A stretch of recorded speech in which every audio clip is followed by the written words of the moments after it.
The last episode of this show left room for a plotline to begin, and I may follow through on that, but before I do, I'd like to discuss something. Something about me, personally. Something about what I am, which is a big ol' geek. I was born a geek, and I will die a geek. I am a tried and true geek. My earliest memories of being a geek are my earliest memories, being about 3 years old at the first house where I grew up in Staten Island, watching episodes of the old Spider-Man cartoon and Speed Racer. This would have been in the early 1970s, probably around 1971 or 70 or so, 72. After that, it was Ray Harryhausen movies, Japanese monster movies, lots of cartoons, Star Trek, Space 1999, Star Wars. I liked geeky stuff my whole life, and when I was a kid, I was vaguely sedentary, fat, kind of timid, introverted, and picked on a lot. And then, as now, I love science and technology, so I've got my geek credentials to spare. It's what I am at my core. It's natural to me, so why is it that I feel so bad about it sometimes? Not ashamed or anything, certainly not ashamed about being a geek. As I said, it's who I am. I'm kind of proud of that fact. I'm a fanboy. I'm a nerd. It's just that you'd think for someone who steeps himself in this kind of material all the time, and with there being so much of it available, why don't I enjoy it? At least not as much as I think I should. Maybe it's a function of the depression. I mean, it's the thing I love most, genre, but I feel kind of indifferent to it most of the time. It's more like I like the idea of escapist fantasy and science fiction and horror, etc., but I'm not getting what I need out of it. I think this might be a discussion over several episodes because it's an exploration of who I am as a person, but to start with, let me talk about my relationship, shall we say, with board games. Modern board games. I'm pretty ambivalent about them. I'm not going to deny it. We are in the golden age of board games. I've never seen so many well-crafted, well-thought-out, and well-published games. They're extremely high quality. They are mainstream entertainment, and they're pretty damn expensive. And it's not just talking about stuff like Monopoly or Mousetrap or Pop-O-Matic games. I mean, I'm talking, this isn't even Hero Quest level stuff, or Talisman, if you remember those from the 80s, the kind of really super geeky, super fantasy games from England. No, these are better and more complicated, but not as complicated as, say, the old Avalon Hill games. If you don't remember these were games that were strategy-based, and they were either historical simulations, games like Panzer Division or Panzer Blitz or Battle of the Bulge, look those up, or they were science fiction-based strategy simulations like Starship Troopers or something like that. If you don't remember these came in boxes that were designed to be displayed like books, hardback books, and you would take them down and open them up, and there would be thousands of these little paper squares, or cardboard squares, with stats on them to represent aliens or tank divisions or whatever, and you would have this giant board that you would unfold that would have little hexes all over it to indicate terrain and such, and then you'd try to read the rules, and it was all based on dice throws, and games took literally weeks, or in the case of Panzer Blitz, as I recall, which recreated one single tank-based battle in World War II, could take months and even years to complete. Note, this new current crop of board games nests comfortably right there in the middle of all of this. Just complicated enough, but not too complicated. Not just paper squares, but plastic miniatures and figurines, well-painted boards. It's top quality material. These are some of the best games ever made, and they're all available right now at most shopping malls in a place like Games by James, or just available on Amazon. All this entertainment right there at your fingertips, ready for you to have fun with, so why don't I ever have fun with them? I'm kind of ambivalent about the whole thing. I don't like the current crop of board games. I'm just a bad geek, I guess. Maybe it's a function of the depression. I don't know, quite frankly. It's just that every time someone busts one of these out, I kind of excuse myself from the room. Not because I don't want to get involved in social activities, certainly not that. I'm perfectly happy being social. I'm perfectly happy sitting around just talking to people. So talking over a game can be fine, especially if it's a game that's designed for interaction, like Cards Against Humanity or something. But as soon as a box with a board and pieces and it hits the table, I want to leave the room. I don't have a good relationship with board games. I always lost at them. But more importantly, I guess I was never really into them in the first place. And yet, I see myself drawn to the current crop of games. I want to know about them. I just don't know if I want to play them, because my experiences have always been pretty iffy. I think this comes again from being a child, where I always lost at games. I don't like losing. Now, that doesn't mean I have to win, but it doesn't mean I enjoy losing. And when you lose every game you play to the point that every time someone busts out a game, I just go, okay, here we go. I'm just gonna do this for a while and then lose again. Doesn't do a whole lot to bolster up your self-esteem. And a steady diet of that behavior will automatically kind of associate board games with bad experiences, shall we say. But that was a long time ago, and for the most part, I've gotten over it. And yet, I still have this fairly strong aversion to actually playing board games, in spite of the fact that every time I see one, I want to know as much as I can about it. I go on the Jonathan Colton cruise every year, and on that cruise, people bring on huge stacks of board games, and they put them in one section of the boat with, like, library cards so people can take them out and play them.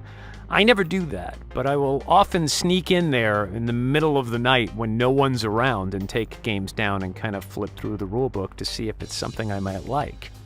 Or if I'm feeling particularly bold, I might go in there while people are playing games and just kind of stand off to one side and watch. I mean, I'll always get invited to join if they're just starting, but I'll just be like, oh, no, I'm just curious about how the game is played. And then I stand there for about maybe 10, 15 minutes, and then I leave. The rules are complicated and fiddly and have lots of parts and lots of things to keep track of, and I just find myself kind of drifting away, wishing I was doing something else. And that brings me to the other reason why I don't like to play the games.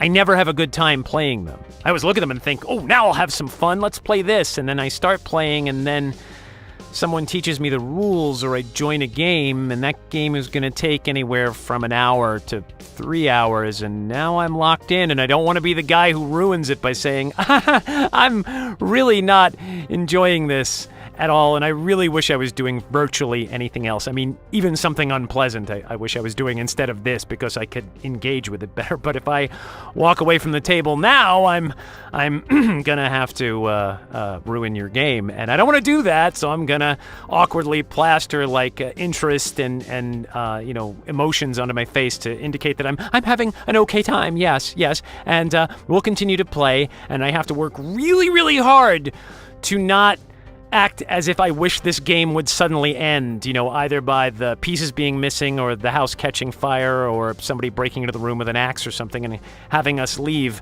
because I don't want to ruin everyone's good time by having people notice that I'm not having a good time. So to play it safe, I never join in the game. Maybe I'll just watch from a distance, and that's a little bit of a shame because I might have a good time if I found the right game, I suppose, but I'm not willing to take that risk, and I really wish I was having a good time. And I think that kind of dictates how I feel about these modern board games and why I'm slightly fascinated about them, because I see them on the shelf, or I see a copy in that library on the boat or whatever, and I look at them and go, this looks like it might be fun.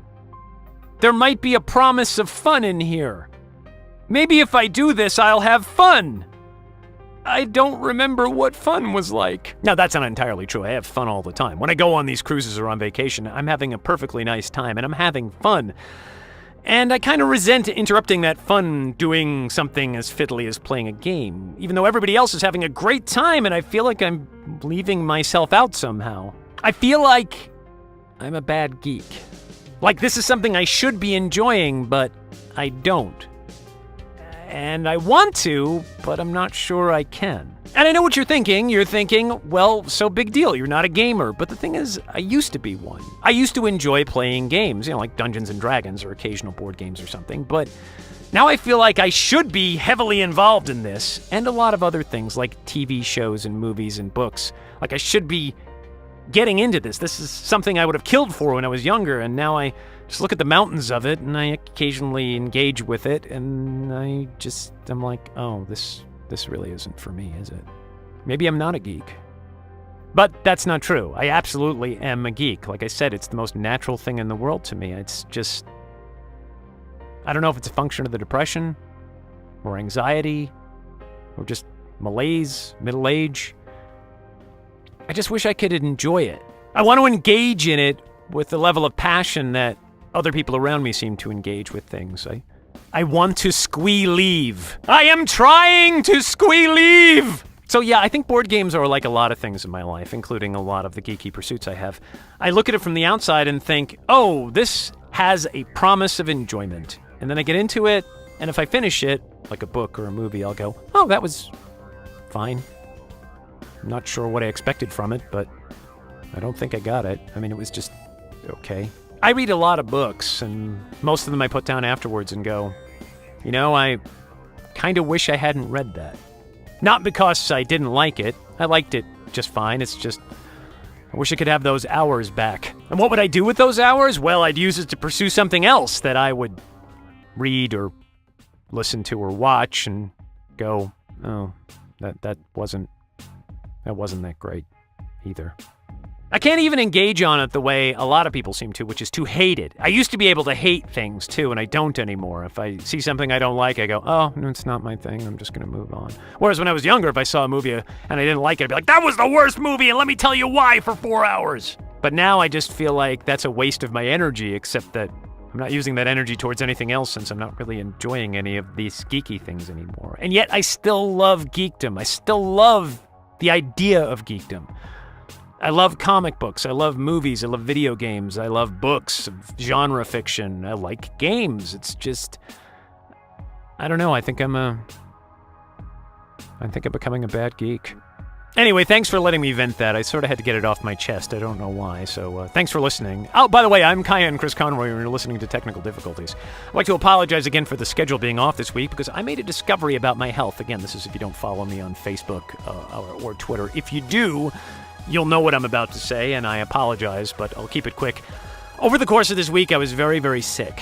I would be fine, and then I would be really not fine. I mean, like, really not fine. And then I'd be much better after a good night's sleep and some rest, and then I would be, the next day really not fine. And I couldn't figure out what was wrong with me. I was nauseous, eyes burning, tired, just ready to collapse at any moment.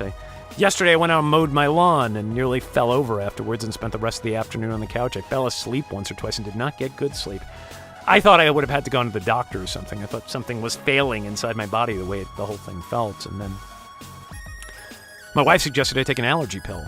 And I don't have allergies, so I thought, well, I mean, I'll try. It can't hurt me, so why not? What's the harm? And I took a Zyrtec, and then I got better. So it turns out, yes, I do in fact have allergies. And I didn't know that. This is what it's like to have allergies, huh? How do you people with allergies function? Because this is horrible. This is the worst in the world. And it has to get really bad. The last week or so, the smoke particles from the West Coast fires have been landing on Minnesota. And then all the ragweed went off. And it was particularly bad yesterday because I mowed the lawn, so all of the pollen was up in my face. And that's why it has to be particularly bad. And I thought, am I getting really bad allergic reactions? And it turns out there's actually a warning out right now for bad air quality. So I guess it takes a lot to film me, but when it does, boy, whew! So apologies again. I'm trying to do 5 days a week on this show. I think I end up doing about 3, hopefully. Sometimes 4. I don't know if I've ever gotten 5 in, but I'm going to keep aiming for that because I'm going to keep showing up for it. And thanks for letting me yammer at you. And I'll be back again next week with more stuff.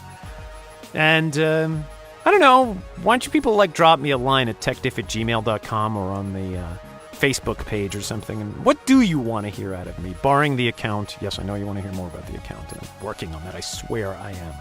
That is to say, I'm mulling over what the hell I'm doing with my life in this story. But do you want more comedy? You want more experimental stuff? Just, I don't know, go over to the Facebook page or tekdiff@gmail.com and just say, I like this. I get so few messages from people that it's hard to tell. But if you're inclined to let me know what you think. And yeah. So, like I said, back next week, more stuff. And I think I'm going to aim for the comedy next week because I'm feeling in a funny mood and want to try some new ideas out. And this wasn't a very exciting episode, was it? Well, it was free.